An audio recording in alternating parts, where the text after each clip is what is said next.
موضوع الدرس في إثبات الألوهية لله تعالى سبحانه ورد للمشركين آخر سورة الزخرف تفسير ابن كثير.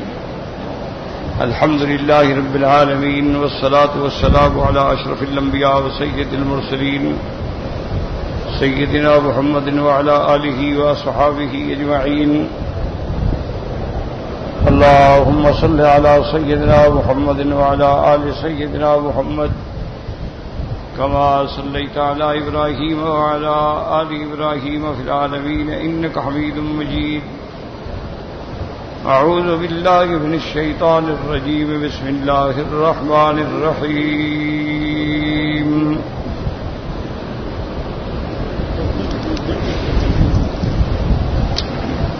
قل إن كان للرحمن ولد فأنا أول العابدين. سبحان رب السماوات والأرض رب العرش عما يصفون. فذرهم يخوضوا ويلعبوا حتى يلاقوا يومهم الذي يوعدون. وهو الذي في السماء إله وفي الأرض إله وهو الحكيم العليم. وتبارك الذي له ملك السماوات والأرض وما بينهما وعنده علم الساعة وإليه ترجعون. ولا يملك الذين يدعون من دونه الشفاعة إلا من شهد بالحق وهم يعلمون. ولئن سألتهم من خلقهم ليقولن الله وأنى يؤفكون. وقيله يا رب إن هؤلاء قوم لا يؤمنون فاصفح عنهم وقل سلام فسوف يعلمون.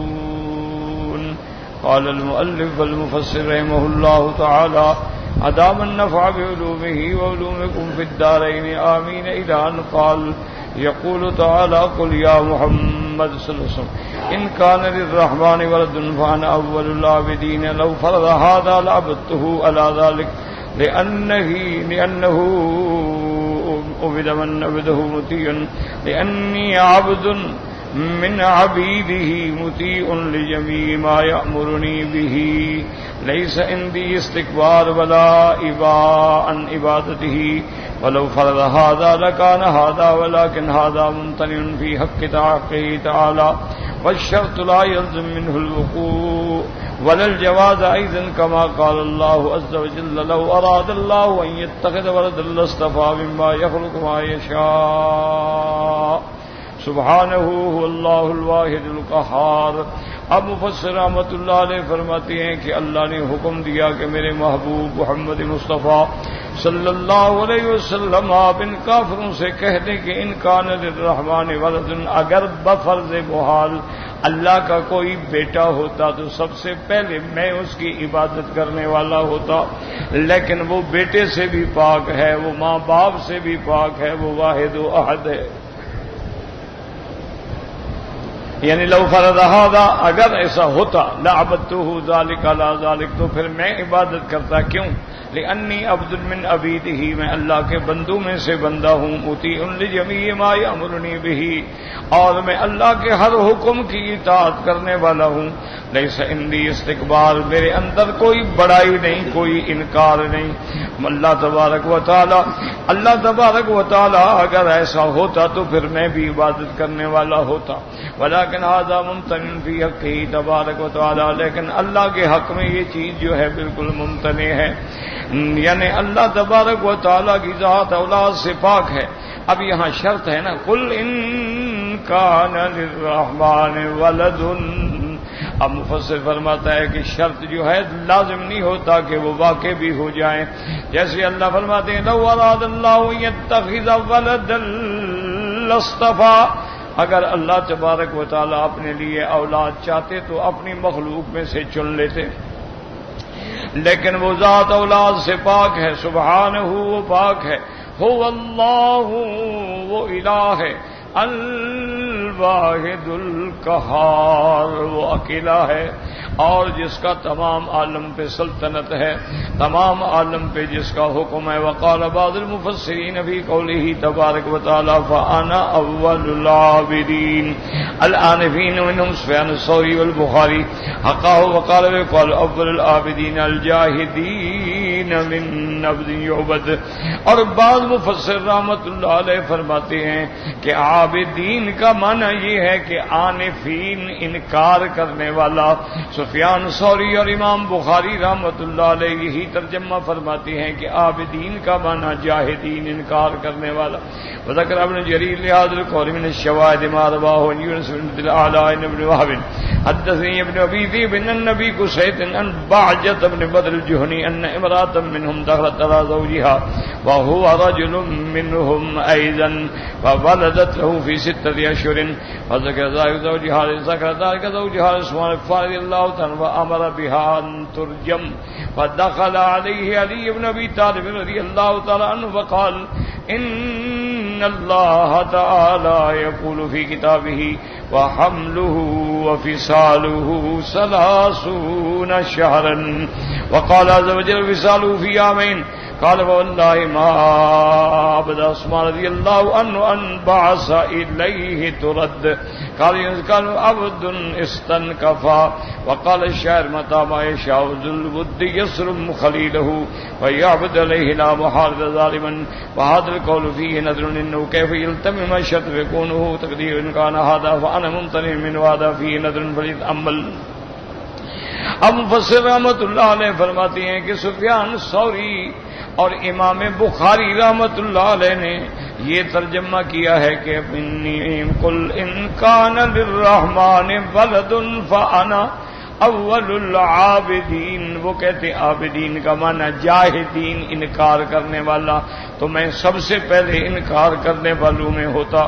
اور اس کے اوپر ابن جریر رحمت اللہ علیہ نے یہ قصہ بھی بطور شواہد کے بیان کیا ہے کہ ان امرأة منہم دخلت علی زوجہا۔ وہ فرماتی ہیں کہ باجت ابن بدر الجہنی کہتی ہیں کہ ان کے قبیلے کی ایک عورت کی شادی ہوئی اور وہ اپنے خامند کے پاس گئی، وہ خامند بھی اسی قبیلے میں سے تھا۔ فولدت له فی 6 اشہر، 6 مہینے کے بعد بچہ پیدا ہو گیا۔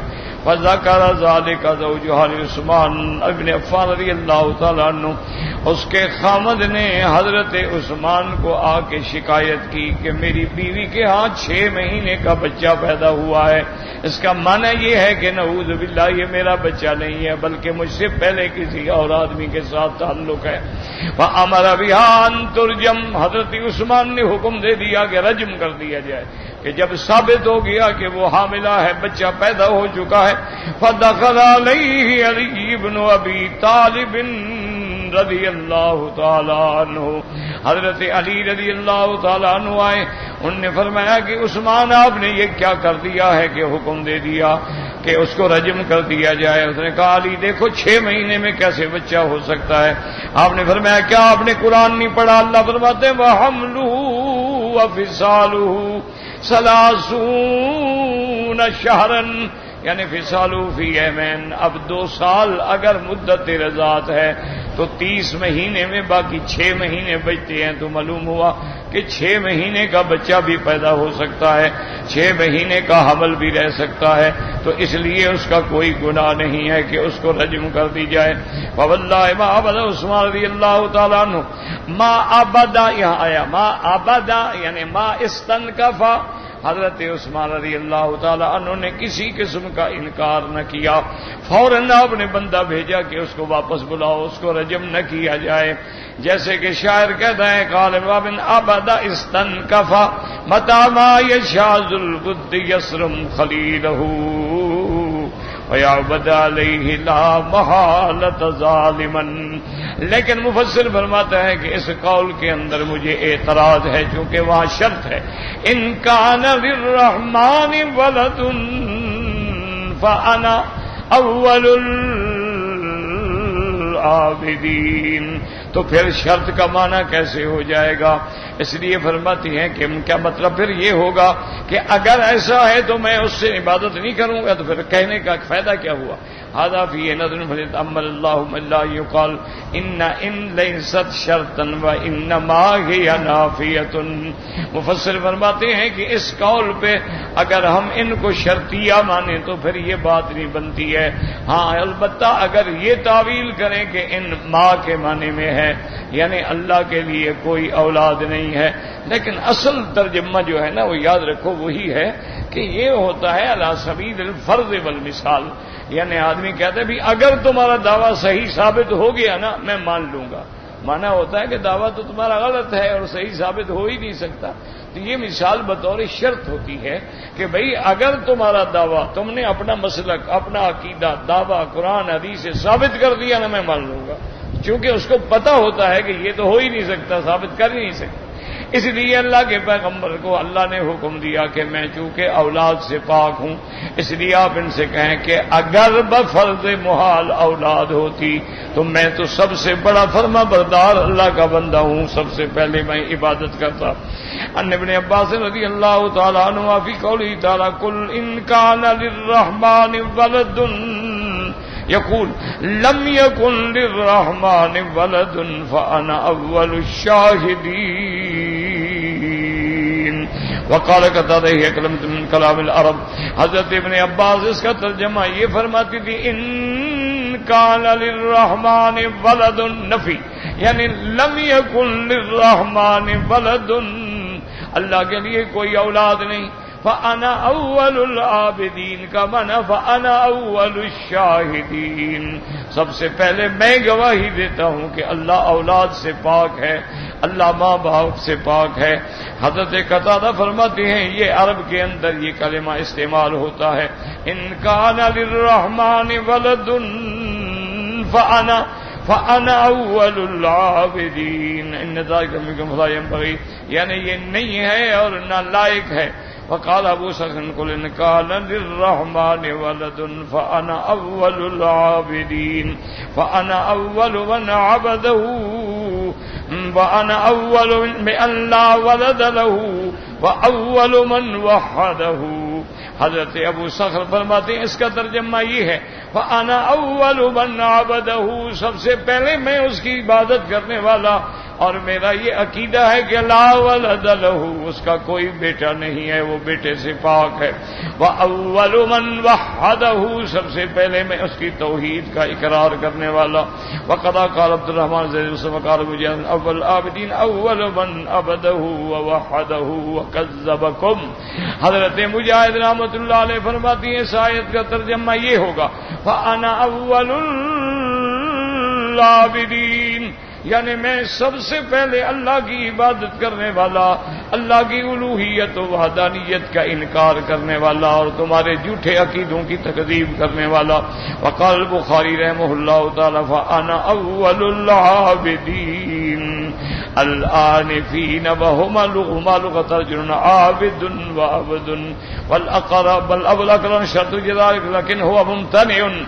اب مفسر فرماتا ہے کہ امام بخاری فرماتے ہیں عابدین کا معنی عانفین، وہ کہتے ہیں یہ دو لغتیں ہیں رجل عابد رجل عبد، وہ کہتے ہیں عابد بھی ہے عبد کے معنی میں بھی ہے، لیکن مفسر فرماتا ہے وہی پہلا قول جو ہے وہ راجح ہے کیونکہ یہاں شرط و جزا ہے. قل ان کان للرحمن ولد فانا اول عابدین، لیکن هو ممتنع، یہ ممتنع ہے، اللہ کی کوئی اولاد نہیں. وقال صدیق ان کان للرحمن ولد فانا اول العابدین يقول لو كان له ولد كنت اول من عبده بان له ولد ولكن لا ولد له. حضرت صدیق فرماتے ہیں اس کا معنی یہ ہے کہ خدا کے بندے اگر اللہ کی اولاد ہوتی تو سب سے پہلے میں ماننے والا ہوتا، میں عبادت کرنے والا ہوتا، لیکن اللہ اولاد سے پاک ہے. وہ اختیار میں جری عند قول مذهبن النافیہ ولهذا قال سبحان رب السماوات والارض سبحان رب السماوات والارض رب العرش عما يصفون. اي تعالى وتقدس وتنزه خالق الاشیاء ان یکون له ولد فانه فرد احد صمد لا نظیر له ولا کفء له فلا ولد له. اللہ نے فرمایا میرے محبوب آپ کہتے سبحان رب السماوات والارض، پاک ہے وہ ذات جو رب ہے آسمانوں اور زمینوں کا، جو رب ہے عرش کا، وہ پاک ہے ان باتوں سے جو تم بناتے ہو، جو تم گھڑتے ہو. تعالی و تقدس، بلند ہے اس کی ذات، پاک ہے اس کی ذات. خالق الاشیاء، وہ ہر چیز کا پیدا کرنے والا ہے. من ان یکون له ولد، جب وہ سب کا خالق ہے، تمام دنیا مخلوق ہے، تمام دنیا مملوک ہے، سب اس کے عبد ہیں. وَإِنَّهُ فَرْدٌ وَاحِدٌ صَمَدٌ، وہ اکیلا ہے. صمد، وہ ایسی ذات ہے کہ ساری کائنات اس کی محتاج ہے. كُلٌّ يَحْتَاجُ إِلَيْهِ وَهُوَ لَا يَحْتَاجُ إِلَىٰ أَحَدٍ، ہر مخلوق اس کی محتاج ہے، وہ کسی کا محتاج نہیں. لا نظیر لہ، اس کی کوئی مثال نہیں، اس کا کوئی مقابل نہیں. فلا ولد لہ، اس کی کوئی اولاد نہیں. اللہ پاک نے فرمایا میرے محبوب اگر اتنے دلائل کے بعد، اتنی آیات بینات کے بعد بھی کافر نہیں مانتے، آپ دفع کرو، چھوڑو ان کو. فذرہم یخوضوا ویلعبوا، یخوضوا فی جہلہم وضلالہم وَيَلْعَبُوا فِي دُنْيَاهُمْ. اللہ نے فرمایا میرے مدنی آپ ان کو چھوڑ دیں، یہ اپنی جہالت میں ڈوبتے رہیں، غوطے کھاتے رہیں. وَيَلْعَبُوا، اور دنیا کی لذتوں میں وہ کھیلتے رہیں. آپ بالکل ان کو چھوڑ دیں، جب وقت آئے گا تو پھر ہم ان کو خود بدلہ دیں گے، سزا دیں گے. اس لیے فرمایا حَتَّىٰ يُلَاقُوا يَوْمَهُمُ الَّذِي يُوعَدُونَ، تاکہ یہ اس دن، جس دن کا ان کو ڈرایا گیا قیامت کا، اس وقت آ جائے گا تو پھر ہم ان کو سزا دیں گے. وَهُوَ يَوْمُ الْقِيَامَةِ سَوْفَ يَعْلَمُونَ كَيْفَ يَكُونُ نَصِيرُهُمْ وَمَا لَهُمْ حَالٌ فِي ذَلِكَ الْيَوْمِ. جب قیامت کا دن ہوگا تو یہ جان لیں گے، دیکھ لیں گے کہ ان کا کیا حال ہے، ان کا کیا انجام ہے، ان کا کیا ٹھکانہ ہے. وَقَوْلُهُ تَبَارَكَ وَتَعَالَى وَهُوَ الَّذِي فِي السَّمَاءِ إِلَٰهٌ وَهُوَ الَّذِي فِي السَّمَاءِ إِلَٰهٌ وَفِي الْأَرْضِ إِلَٰهٌ، أي هو إله من في السماء وإله من في الأرض يعبده أهلهما وكلهم خاضعون له أذلاء بين يديه. اس کا معنی یہ ہے هو إله من في السماء، جو آسمانوں میں ان کا معبود بھی اللہ ہے، اور جو زمینوں میں ہیں ان کا معبود بھی اللہ ہے. اور تمام آسمانوں اور زمین کی مخلوق اس کے آگے عاجزی کرنے والی ہے، جھکنے والی ہے. وَهُوَ الْحَكِيمُ الْعَلِيمُ، وہ حکمت والا، وہ علم والا ہے. وَهَٰذِهِ الْآيَةُ كَقَوْلِهِ سُبْحَانَهُ وَتَعَالَى وَهُوَ اللَّهُ فِي السَّمَاوَاتِ وَفِي الْأَرْضِ، وہ معبود ہے آسمانوں میں اور زمینوں میں. يَعْلَمُ سِرَّكُمْ وَجَهْرَكُمْ وَيَعْلَمُ مَا تَكْسِبُونَ، جو تم ظاہر کرتے ہو یا چھپا کے کرتے ہو وہ جانتا ہے، اور جو بھی تم عمل کرتے ہو وہ جانتا ہے. اے هو المدعو اللہ فی السماوات والارض، اس میں ذات ہے اللہ، یعنی اس نام کی ذات جو ہے آسمانوں میں بھی اللہ پکارا جاتا ہے اور زمینوں میں بھی اس کو اسی عظمت و نام سے پکارا جاتا ہے. اب فرماتے ہیں جیسے فرمایا تبارک الذی لہ ملک السماوات والارض وما بینہما، ای هو خالقہما ومالکہما، آسمانوں زمینوں کے پیدا کرنے والا وہی ہے اور ان کا مالک وہی ہے. والمتصرف فیہما بلا مدافعۃ ولا ممانعۃ، اور آسمانوں اور زمینوں میں تصرف کرنے والی بھی اسی کی ذات ہے، جس کے تصرف کو کوئی منع نہیں کر سکتا، کوئی روک نہیں سکتا ہے. فسبحانہ وتعالی عن الولد وتبارک، اللہ کی ذات پاک ہے اولاد سے. ای استقر له السلامۃ من العیوب والنقائص لأنه الرب العلی العظیم المالک للاشیاء الذی بیدہ عظمۃ الامور نقضا و ابراما.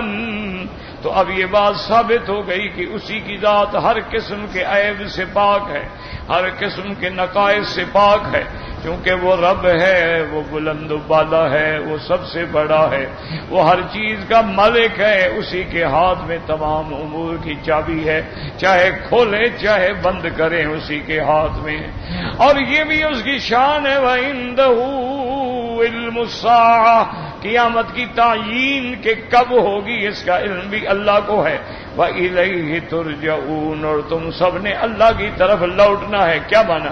فَيُجَازِي كُلًّا بِعَمَلِهِ خَيْرًا وَخَيْرًا شَرًّا بِشَرٍّ، پھر ہر آدمی کو اس کے عمل کے مطابق بدلہ دیا جائے گا، عمل بہتر تو بدلہ بھی بہتر ملے گا، اگر اعمال بھیڑے تو بدلہ بھی سزا ملے گی۔ ثم قال تعالى ولا يملك الذين يدعون من دونه، اور ان کے ہاتھ میں کچھ نہیں جن کی تم اللہ کو چھوڑ کے عبادت کرتے ہو، یعنی یہ بت جو ہیں، اوثان جو ہیں، ان کے ہاتھ میں کوئی طاقت نہیں کہ تمہاری سفارش کر سکیں۔ لا يقدرون على الشفاعة لهم الا من شهد بالحق وهم يعلمون، هذا استثناء منقطع، أي لكن من شهد بالحق على بصيرة وعلم فإنه تنفع شفاعته عنده بإذنه له، ہاں جس آدمی نے اللہ کی وحدانیت کی حکم گواہی دی اور بصیرت کے ساتھ اور علم کے ساتھ اللہ کی الوہیت کا اقرار کیا ہے، اس کو شفاعت نفع دے گی، لیکن وہ بھی اللہ کے اذن کے ساتھ، اللہ کے اذن کے بغیر کوئی شفاعت نہیں کر سکتا۔ وَلَا تَنفَعُ الشَّفَاعَةُ عِندَهُ إِلَّا لِمَنْ أَذِنَ لَهُ، جب تک اللہ کا اذن نہ ہو کوئی شفاعت نفع نہیں دے گی۔ جیسے ہم پڑھتے ہیں مَنْ ذَا الَّذِي يَشْفَعُ عِندَهُ إِلَّا بِإِذْنِهِ، کون ہے جو سفارش کر سکے اس کے اذن کے بغیر؟ إِلَّا مَنْ شَهِدَ بِالْحَقِّ وَهُمْ يَعْلَمُونَ وَلَئِنْ سَأَلْتَهُمْ مَنْ خَلَقَهُمْ لَيَقُولُنَّ اللَّهُ فَأَنَّىٰ يُؤْفَكُونَ، اے وَلَئِنْ سَأَلْتَ هَٰؤُلَاءِ الْمُشْرِكِينَ بِاللَّهِ الْعَابِدِينَ مَعَهُ غَيْرُهُ، اللہ نے فرمایا میرے محبوب آپ ان سے پوچھیں، ان مشرکین سے پوچھیں جو اللہ کے سوا غیروں کی مدد کرتے ہیں، ان سے پوچھو من خلقہم، کہ ان کو کس نے پیدا کیا ہے، تو لازم کہیں گے اللہ نے، جب اللہ نے پیدا کیا تو عبادت غیروں کی کرتے ہو۔ من خلقہم لَيَقُولُنَّ اللَّهُ، اے ہم یعترفون انہ الخالق للاشیاء، ہمیں وہ اعتراف کرتے ہیں، اقرار کرتے ہیں کہ ہر چیز کے پیدا کرنے والا اللہ تبارک و تعالی ہے۔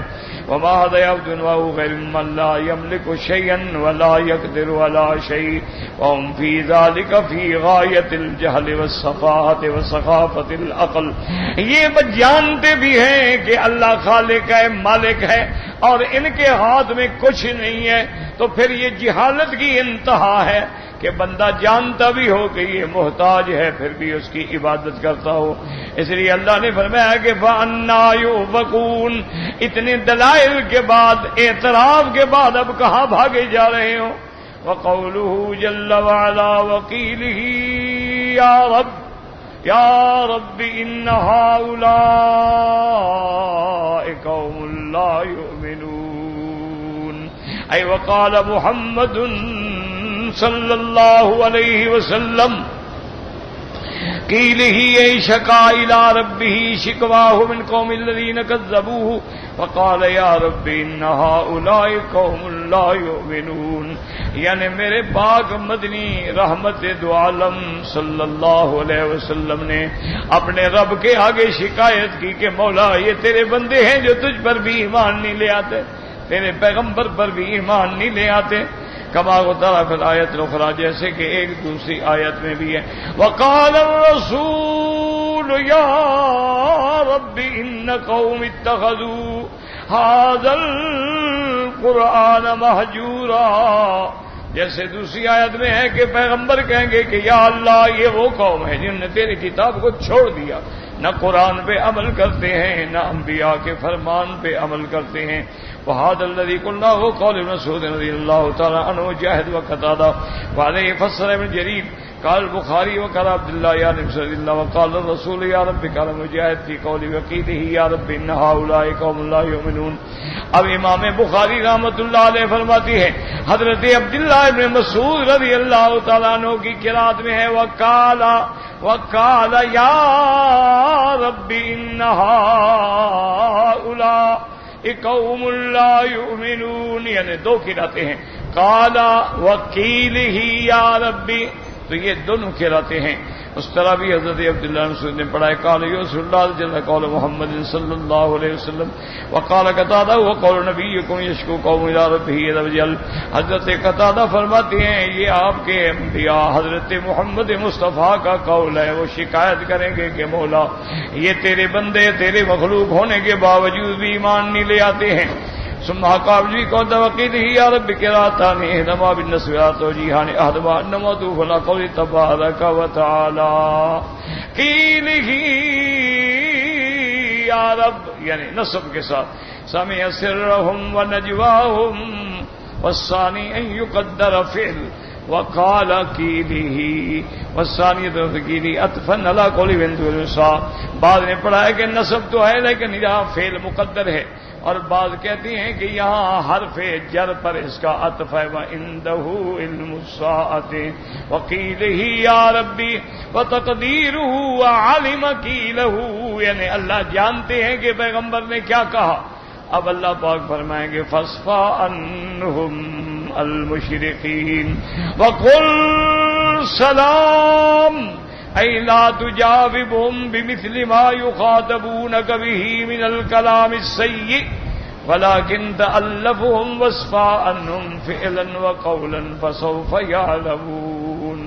اللہ پاک نے فرمایا کہ آپ مشرکین سے اعراض کریں اور کہیں سلام. اس کا معنی یہ نہیں ہوتا کہ کافروں پہ سلام کرنا جائز ہے، جیسے بعض لوگ کہہ دیتے ہیں نا کہ کل سلام کا معنی ہے کافروں کو بھی سلام کہہ سکتے ہیں. غلط بات، کافروں پہ سلام بالکل ناجائز ہے. بلکہ ایک دفعہ حدیث مبارک میں آتا ہے کہ میرے آقا رحمت دو عالم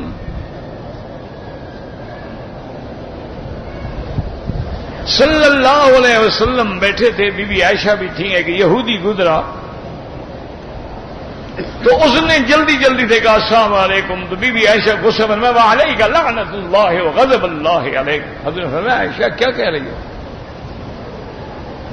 اس نے کہا حضور آپ نے سنا نہیں اس بدبخت نے کیا کہا؟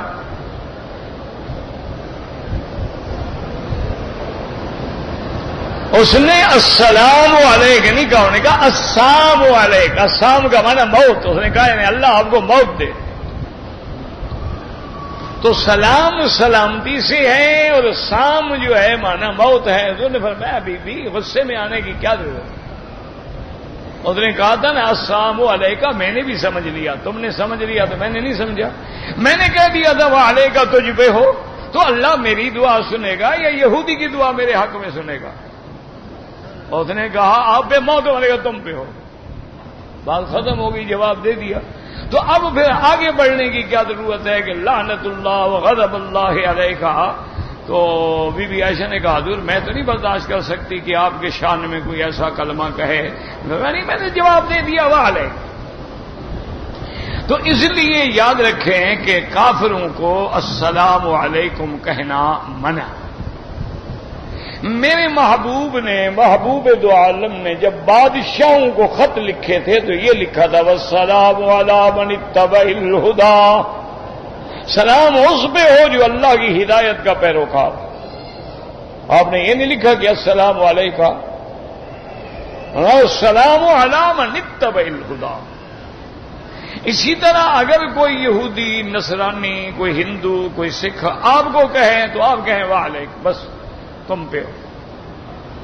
تو اس لیے بہرحال یہ جو لفظ ہے نا کہ میرے مدنی آپ ان کو کہہ دیں سلام، اس کا معنی یہ ہے کہ بھی آج کے بعد آپ کی ہماری بات ختم. یہ سلام نہیں ہے، اس کو کہتے ہیں سلام المتارکہ. اس کا معنی کیا ہوتا ہے؟ سلام المتارکہ. کہ بندہ کہتا ہے یار بس حد ہو گئی، بس بھائی میرا سلام. یہ سلام نہیں ہے. جیسے کہ سیدنا ابراہیم علیہ السلام نے جب اپنے والد کو توحید کا درس دیا، یا ابت لم تعبد، یا ابت لم تعبد ما لا يسمع ولا يبصر ولا يغني عنك شيئا، ابا جان آپ ان بے جان چیزوں کی عبادت کر رہے ہیں جو سنتے نہیں، جو دیکھتے نہیں، کوئی دھیرے کا فائدہ نہیں دے سکتے۔ ان کو دھوپ میں رکھ دو، بیچارے خود سائے میں نہیں آ سکتے، ان کو کسی سائے میں رکھ دو، سردی زور کی آ جائے، بیچارے دھوپ کے لیے نہیں نکل سکتے، نہ ہلنے کے ہیں نہ جلنے کے ہیں۔ وہ پرانے دور میں مشہور ہے، ایک بستی میں شیعہ جو تعزیہ نکالتے ہیں نا، تو انہوں نے چند غریب سنی جو تھے ان کے ساتھ کنٹریکٹ کیا کہ بھائی ہم آپ کو، اس زمانے میں 2 روپے بڑے ہوتے تھے، ہم آپ کو 2 روپے دیں گے اور آپ نے جو ہے نا 10 گھنٹے ہمارے ساتھ ڈپٹی کرنی ہے اور تعزیہ اٹھانا ہے۔ مزدور ہیں، انہوں نے کہا یار کوئی اینٹیں بھی تو اٹھانی ہے نا، تو یہ بھی اٹھا لیں گے اور کیا فرق پڑ جائے گا۔ بہرحال انہوں نے وہ اٹھا کے چل پڑے۔ اب ان کا جلوس ہے وہ لمبا ہوتا گیا ہوتا گیا ہوتا گیا۔ جب 10 گھنٹے پورے ہوئے تو انہوں نے تعزیہ وہاں گلی کے نکڑ پہ رکھا اور السلام علیکم کر کے ادھر جا کھڑے ہو گئے۔ اور انہوں نے کہا خدا کے بندے ابھی تو وقت آیا ہے اس کو کربلا پہنچانے۔ اس نے کہا جی آپ اٹھائیں پہنچائیں، ہمارے تو 10 گھنٹے پورے ہو گئے، پہنچے نہ پہنچے جائیں، آپ جانے وہ جائیں، ہمارے 10 گھنٹے پورے ہو گئے تو آپ کا تعزیہ خود کربلا نہیں جا سکتا۔ انہوں نے کہا بے وقوف یہ کیسے جائے گا، یہ تو ہم نے بنایا ہے۔ تو انہوں نے کہا پھر کیا فائدہ ہے ایسی بلا کے اٹھانے کا جو اٹھانے کا بھی عذاب، خود بناؤ خود اٹھاؤ۔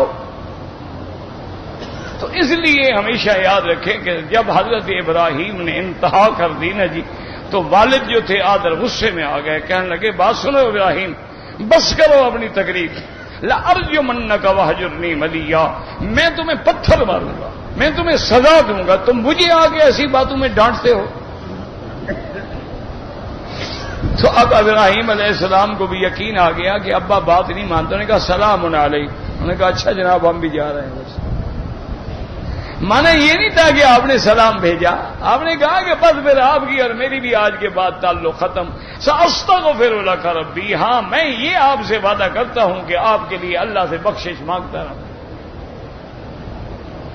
اور حضرت ابراہیم علیہ السلام ہمیشہ مانگتے رہے ربنا اغفر لی ولوالدی وللمؤمنین یوم یقوم الحساب واغفر لأبی انہ کان من الضالین، میرا ابا گمراہ ہے، میرا مولا مہربانی کر اس کو ہدایت دے۔ اب جب آزر کفر کی حالت میں فوت ہو گئے تو اللہ نے جبریل بھیجا کہ ابراہیم بس اب دعا نہ مانگنا باپ کے لیے، جب تک وہ زندہ تھا دعا مانگنے کی اجازت تھی، اس لیے اجازت دی کہ اللہ قادر ہے ہدایت دے دے مسلمان ہو جائے۔ لیکن جب وہ کفر پہ مر گیا ہے تو اب اس کا ٹھکانہ جہنم ہے، اب اس کے لیے ہدایت کی دعا مانگنے کا مسئلہ ہی کوئی نہیں۔ اس لیے ما کان استغفار ابراہیم قرآن میں آتا ہے لأبیہ الا عن موعدۃ وعدہا ایاہ، ایک وقت تک فلما تبین، جب بات پکی ہو گئی انہ عدو للہ، وہ اللہ کا دشمن کافر ہو کے مر گیا، تبرأ من ابراہیم، بری ہو۔ تو یاد رکھیں یہ سلام محبت کا سلام نہیں، یہ سلام متارکت ہے کہ بندہ ایک تو بھائی آج کے بعد ختم بس، اس لیے کہا کل سلام، آپ رخ پھیر لیں، ان کو چھوڑ دیں، ان کو ان کے حال پہ چھوڑ دیں، ان کو جہالت کے سمندر میں غوطے کھانے دیں، ان کو دنیا کی لذت میں کھیلنے دیں۔ وقت آنے والا ہے قیامت کا جب ہم ان سے ایک ایک بات کا حساب لیں گے۔ اس لیے اللہ نے فرمایا فاصفح عنہم وقل سلام اَیْ لَا تُجَاوِبْهُمْ بِمِثْلِ مَا يُخَاطَبُونَكَ، اور میرا مدنی آپ کی شان بڑی بلند ہے، یہ جاہل جیسے آپ سے بات کرتے ہیں آپ وہ بات نہ کریں، آپ کی شان نرالی ہے، آپ اپنے احترام سے اور آپ اپنے شان سے وقار سے محبت سے، یعنی ان کو چھوڑنا بھی ہے تو احترام سے چھوڑ کے چلے جائیں۔ فسوف يعلمون هذا تهديد من الله تعالى لهم. اللہ نے فرمایا یہ جان لیں گے کہ جو کچھ انہوں نے کیا ہے پھر ان کو ہم کیا سزا دیتے ہیں. ولہذا احل بهم باسه الذي لا يرد على دينه وكلمته. اللہ نے اپنا وعدہ پورا فرمایا. ان کو دنیا میں بھی عذاب ہوا اور اللہ نے اپنے مدنی پاک کے دین کو اونچا کر دیا. وشرع بعد ذلك الجهاد والجلاد حتى دخل الناس في دين الله افواجا. اس کے بعد اللہ نے اسلام میں جہاد کی بھی اجازت دے دی اور پھر جماعتوں کی جماعتیں اسلام میں داخل ہونے لگیں. وانتشر الاسلام في المشارق والمغارب. اور اسلام مشارق و مغارب کے اندر پھیل گیا. واللہ اعلم. آخر تفسیر سورۃ الزخرف ویلیہا سورۃ الدخان. الحمدللہ جس نے ہمیں یہ سورت مبارک کی تلاوت نصیب کی ہے. دعا کریں اللہ پڑھنا پڑھانا سننا سنانا منظور و مقبول فرمائے اور اگلی سورتوں کو اللہ ہمیں پڑھنے کی توفیق عطا فرمائے. صدق اللہ العظیم. اللہم آنس وحشتنا فی قبورنا بالقرآن العظیم وذکرنا منہ ما نسینا وعلمنا منہ ما جہلنا وارزقنا تلاوته آناء الليل وأطراف النهار. اللهم ارحمنا بترك المعاصي أبدا ما أبقيتنا وارحمنا أن أتكلف ما لا يعنينا وارزقنا حسن النظر فيما يرضيك عنا. اللهم يا بديع السماوات والأرض يا ذا الجلال والإكرام اللهم اجعله لنا شاهدا ولا تجعله علينا شاهدا. یا اللہ قرآن کو ہمارے لیے شفاعت کرنے والا بنانا ہمارے خلاف گواہی دینے والا نہ بنانا.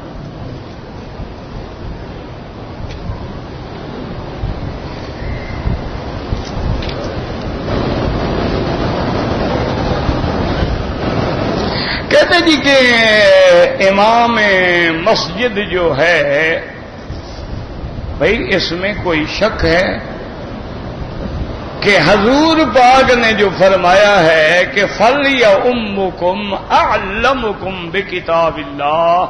تمہارا امام وہ بنے جو اللہ کے قرآن کا سب سے زیادہ علم رکھنے والا ہو. صاف ظاہر ہے اس کی فضیلت اس کی شان.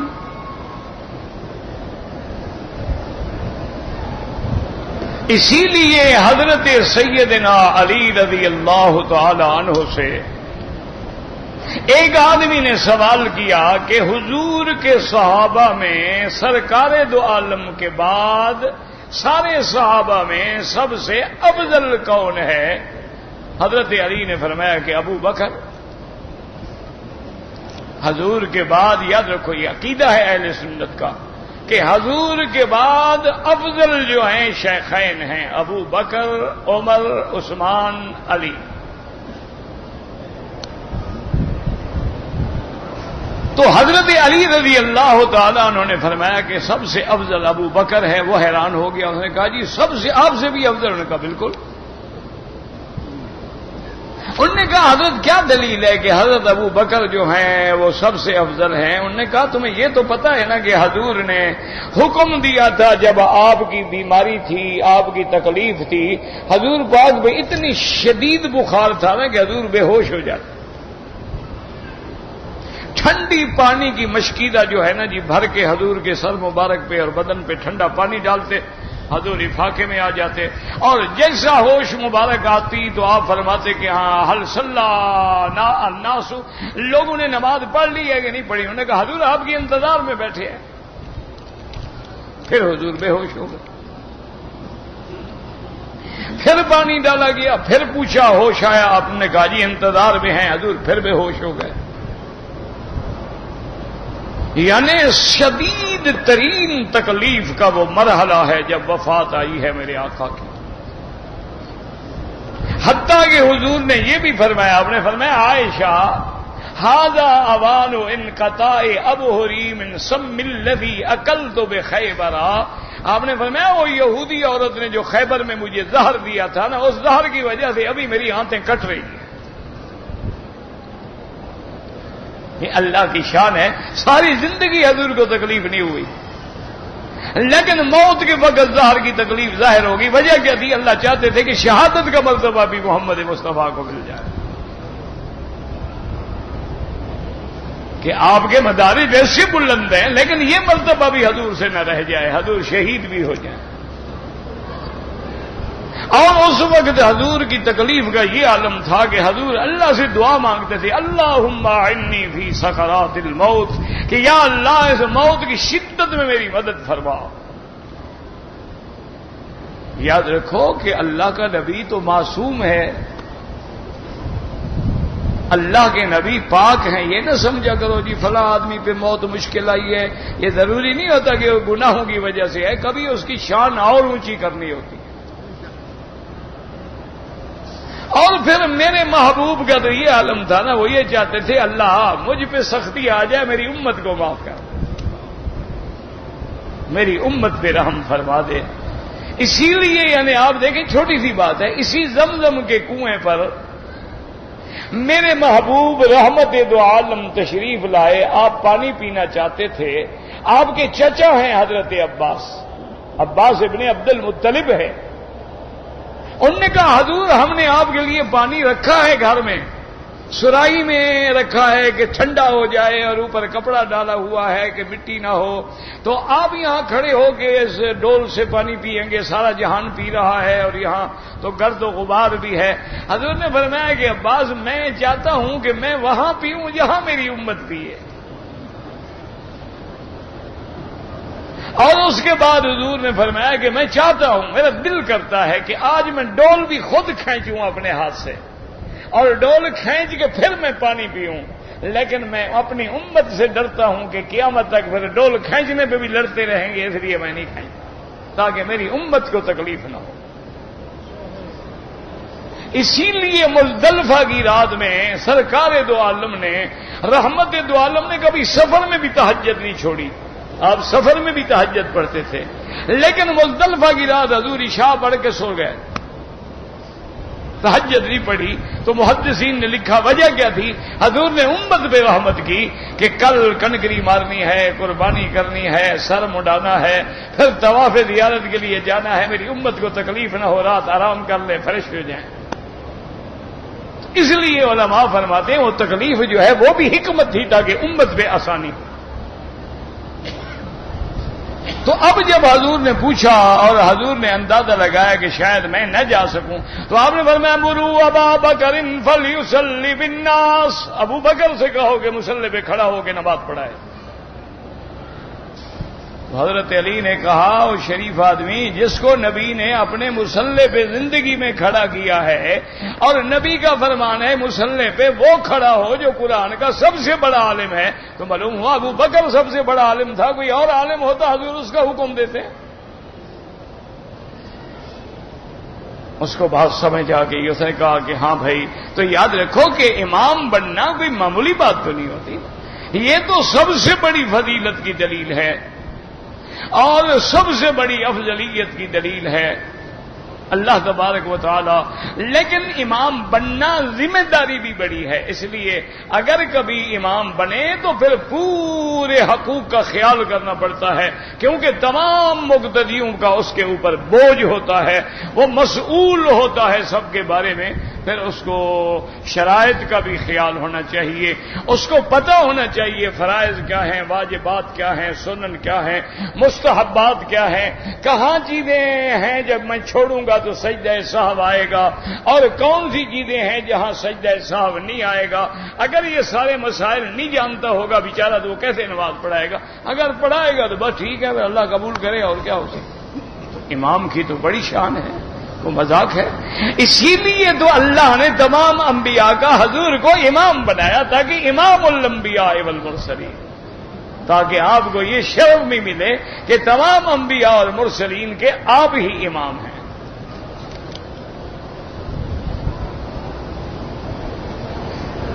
کہتے ہیں جی کہ پاکستان میں کچھ لوگ جو ہیں وہ انشورنس کرواتے ہیں، بھی بالکل ناجائز ہے۔ یاد رکھو ایک ہوتا ہے کہ مثلا یورپ ہے، بعض ملک ہیں، ان میں بغیر انشورنس کے آپ رہ نہیں سکتے، ہر حال میں آپ کو انشورنس لینی پڑتی ہے، وہ تو مجبور ہیں آپ، اس گورنمنٹ کا قانون ہے، آپ کیا کریں۔ ورنہ نہ آپ کا علاج ہوگا، نہ آپ کا معالجہ ہوگا، نہ آپ کو قرض ملے گا، نہ آپ کا کوئی اعتماد کرے گا. انشورنس پالیسی نہیں ہے تو آپ کو وہاں تو اگر آپ نے مثلا ایک مثال کے طور پہ کوئی اینک بھی خریدی ہے نا، اس کی بھی انشورنس کریں گے. آپ کا گھر ہے انشور ہے، گاڑی ہے انشور ہے، آپ کے اپنا بدن ہے، بیوی ہے، بچے ہیں، سب انشور ہیں. وہ ایک دفعہ میں نیو یارک میں تھا شاید، تو ایسے گپ شپ ہو رہی تھی دوستوں کے ساتھ. کہنے لگا مکی صاحب ہمارا کیا ہے، اب ہمارے بچے بھی سرکاری ہیں، یہ سارے انشورڈ ہیں. میں نے کہا یہ سارے انشورنس پہ ہیں، ان کو کوئی چوٹ لگ جائے، دھکا لگ جائے، خوش ہیں. کہتے لگنے دو، پیسے ملیں گے. یہ تو سارے انشورنس پہ ہیں. تو بہرحال شریعت میں یہ حرام ہے. کیوں؟ اس میں جوا بھی ہے، سود بھی ہے. کیا مطلب؟ ہم نے 20 لاکھ کی پالیسی لی،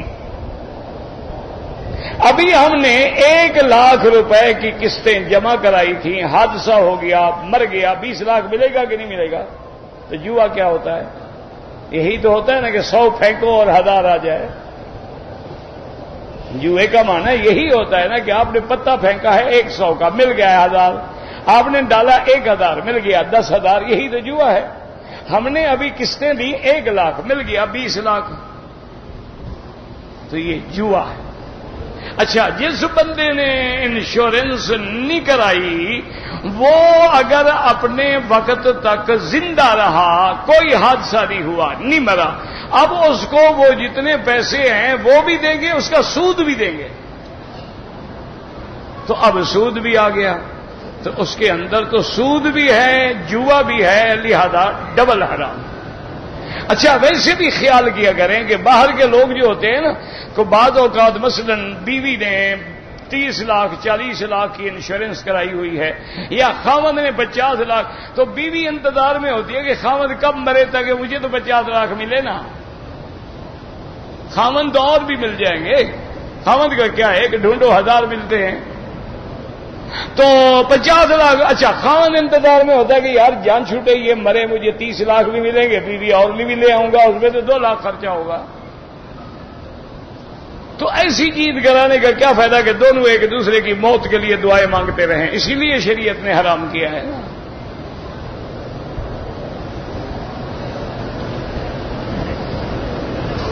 کہتے ہیں جی کہ جو لوگ جو ہیں وہ بدعت کرتے ہیں، میلاد مناتے ہیں، عرس مناتے ہیں، اہل بدعت کے پیچھے نماز ناجائز ہے.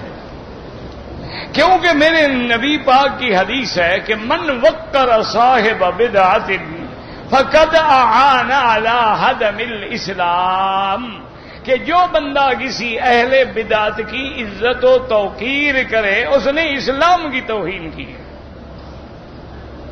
تو اس سے بڑی عزت کیا ہے کہ ہم اس کو کہیں گے جی آپ ہمارے امام بنے؟ یہ تو سب سے بڑی عزت ہے. یہ تو تمہارے نزدیک مصلی کی قیمت نہیں ہے نا، ورنہ اس سے بڑی عزت اور ہوتی کیا ہے؟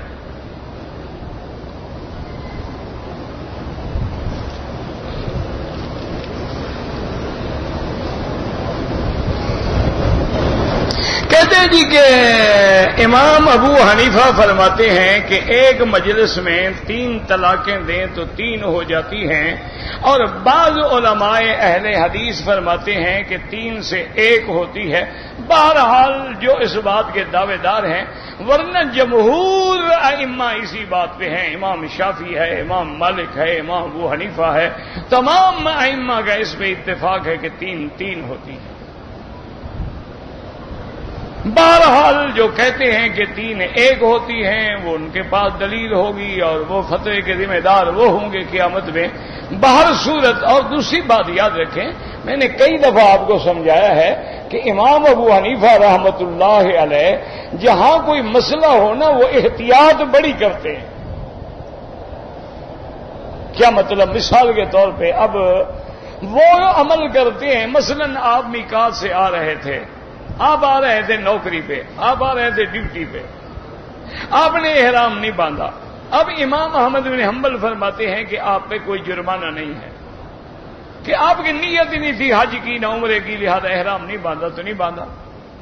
لیکن امام ابو حنیفہ فرماتے ہیں ہر حال میں احرام باندھے. اچھا، امام سے کہیں اگر احرام باندھ لے تو کیا وہ امام کہتے ہیں کہ اس کو نہیں باندھنا چاہیے تھا؟ وہ کہتے ہیں کہ اگر نہ باندھے تو جرمانہ نہیں ہوگا.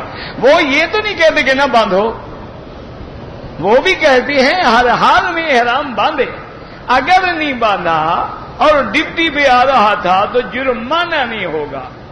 اچھا، قیامت والے دن فیصلہ ہو گیا کہ جناب احرام باندھنا ضروری تھا. دیکھو نا، قیامت میں آخر دو مسئلے میں سے حق باندھا جائے گا نا، ایک تو رہ جائے گا نا. اب فیصلہ ہو گیا کہ احرام ہر حال میں ضروری تھا، تو جس نے نہیں باندھا وہ کیا کرے گا؟ اچھا، فیصلہ ہو گیا کہ احرام باندھنا ضروری نہیں تھا، جس نے باندھا اس کو تو عمرے کا ثواب ملے گا نا، اس کا عمرہ ضائع نہیں جا رہا نا. تو اس لیے امام صاحب فرماتے ہیں یہ حلال اور حرام کا مسئلہ ہے. پھر حضرت عمر جیسے آدمی نے اعلان کیا ہے کہ 3 کی 3 ہوتی ہیں، اور تمام صحابہ میں سے پھر کسی نے اعتراض نہیں کیا حضرت عمر کے فیصلے پر. تو بہرحال یعنی احناف کے نزدیک کوئی گنجائش نہیں ہے. آپ ان حضرات سے فتویٰ لینا چاہتے ہیں لے لیں، یا سب سے بہتر یہ ہے کہ یہاں جو سعودی عرب میں دارالافتاء ہے نا، یہاں بڑے محتاط قسم کے لوگ ہوتے ہیں، بڑے احتیاط سے فتویٰ دیتے ہیں. ان کو آپ درخواست دے کے لکھیں صحیح صورتحال کیا ہے، پھر ان کے فتویٰ لینے کے بعد آپ اس پہ عمل کر لیں.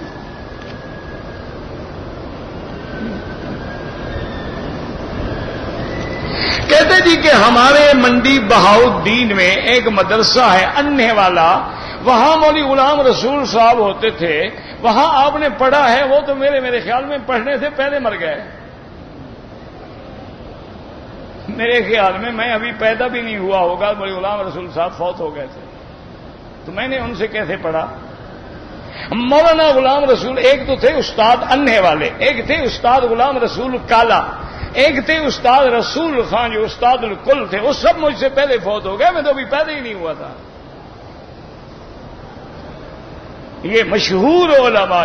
ہاں، یہ ہو سکتا ہے کہ میرے والد نے پڑھا ہو، یہ ممکن ہے. ویسے مجھے یاد نہیں آتا کہ والد صاحب، میرے خیال میں والد صاحب نے نحو وغیرہ جو ہے نا مولانا عبد الرحمان سے پڑھی ہے، اور بیٹ کیسر شہر سلطان کے قریب ایک جگہ ہوتی تھی تو وہاں شاید انہوں نے پڑھی ہے، میرا جو اندازہ ہے. بہرحال یہ بڑے عالم تھے، مولانا غلام رسول انی والے، مولانا غلام رسول کالا اور استاد رسول خان. یہ بڑے علماء میں سے تھے، وہ بڑے بڑے علماء. یعنی یہ وہ لوگ تھے کہ استاد غلام رسول کالا اور مولوی غلام رسول اننے والے جو تھے نا، یہ فرماتے تھے کہ نحو کی کتابیں اگر ساری دنیا سے جلا دی جائیں نا تو ہم یاد لکھ دیں گے دوبارہ.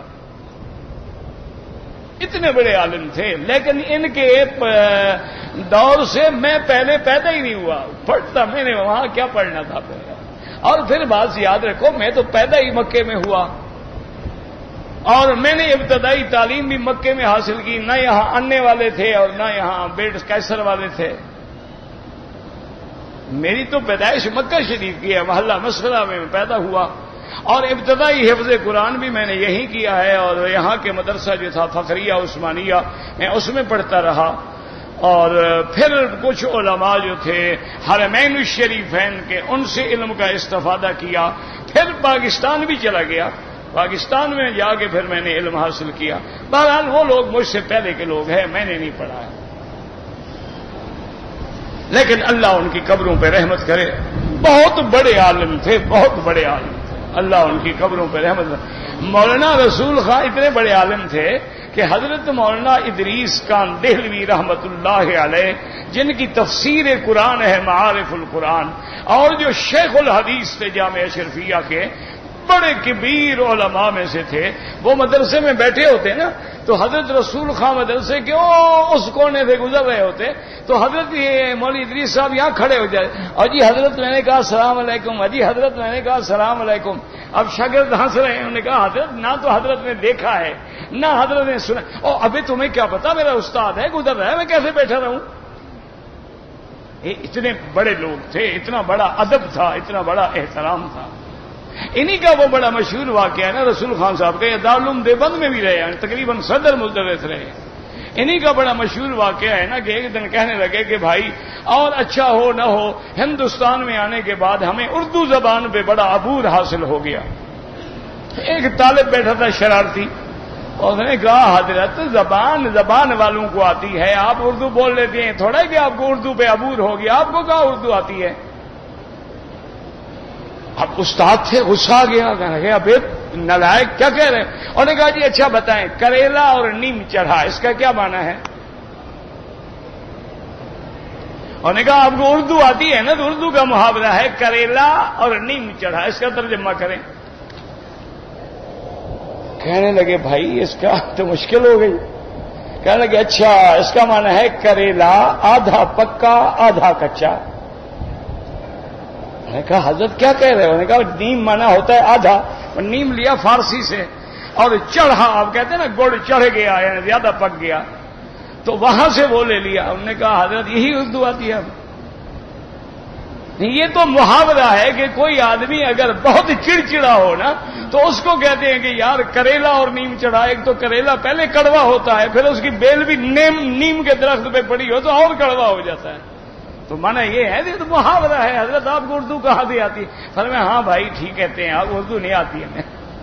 بڑے لوگ تھے، اللہ ان کی قبروں پہ کروڑ رحمتیں فرمائے۔ ہم تو بھائی ان کے میرے خیال شاگردوں کے شاگردوں سے کہیں پڑھے ہوں گے۔ ہم نے جو علم پڑھا ہے وہ تو بڑے لوگ تھے، ہم تو شاید ان کے شاگردوں سے جا کے پڑھا ہو تو پتہ نہیں۔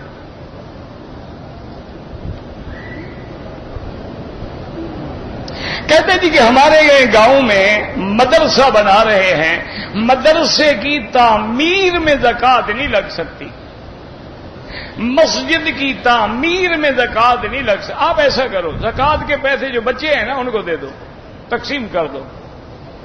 مثلا 20,000 ہے، وہاں 20 طالب تو ہے نا، یا 40 طالب ہے، 500 سب کو دے۔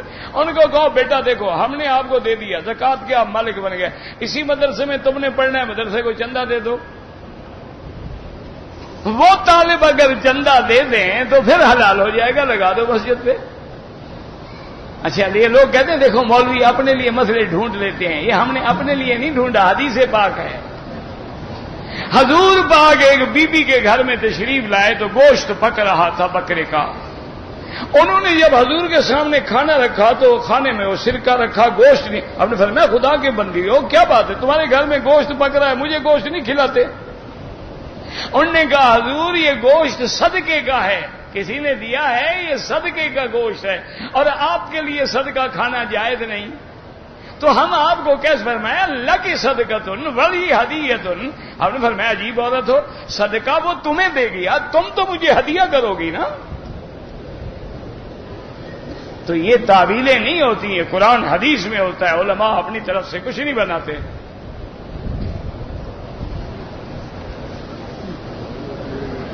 صدقہ کا گوشت کس کو دینا چاہیے؟ غریبوں کو دینا چاہیے یار، اور کس کو دینا چاہیے؟ صلاۃ و تسبیح کے بڑے فضائل ہیں، حدیث ضعیف ہے لیکن فضائل میں ضعیف حدیث بھی عمل ہوتا ہے۔ اعراف جو ہے یعنی جنت اور جہنم کے درمیان میں، ماذا يفعل المحسود اذا كان عالما بمن حسده فليدعو من الله وليكثر بلا حول ولا قوة الا بالله العلي العظيم اللهم اصرف عنا كيد الكائدين وحقد الحاقدين وحسد الحاسدين ومكر الماكرين وسحر الساحرين وظلم الظالمين فليدعو فليكثر بهذا الدعاء ان شاء الله لا يضره حسد حاسد۔ بالوں میں خداب لگانا بالکل جائز ہے، کالا نہ لگاؤ، باقی جو مرضی ہے رنگ لگا لو۔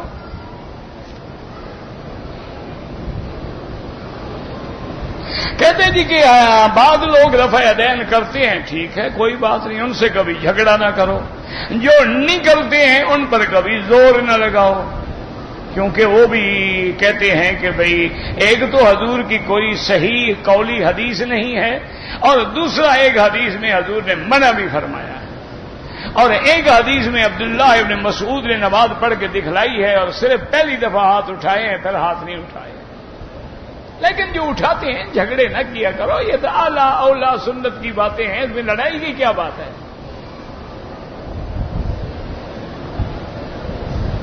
کہتے جی کہ اب جب ہم غسل کرتے ہیں تو ہمارا وضو ہو جائے گا اگر آپ نے پہلے وضو کیا ہے. کیا مانا؟ ہاتھ دھوئے، کلی کی، ناک میں پانی دیا، چہرہ دھویا، اچھی طرح وضو کیا، پھر پانی بہایا، تو اب دوبارہ وضو کی ضرورت نہیں ہے. اگر پہلے آپ نے بس ایسے پانی ڈال دیا تو وضو نہیں ہوگا. کہتے کہ جی ہاں بہت ساری عورتیں جو ہیں مردوں کی طرح نماز پڑھتی ہیں، تو اچھا بات ہے، باقی کام بھی تو سارے وہ مردوں کی طرح کر رہی ہیں نا.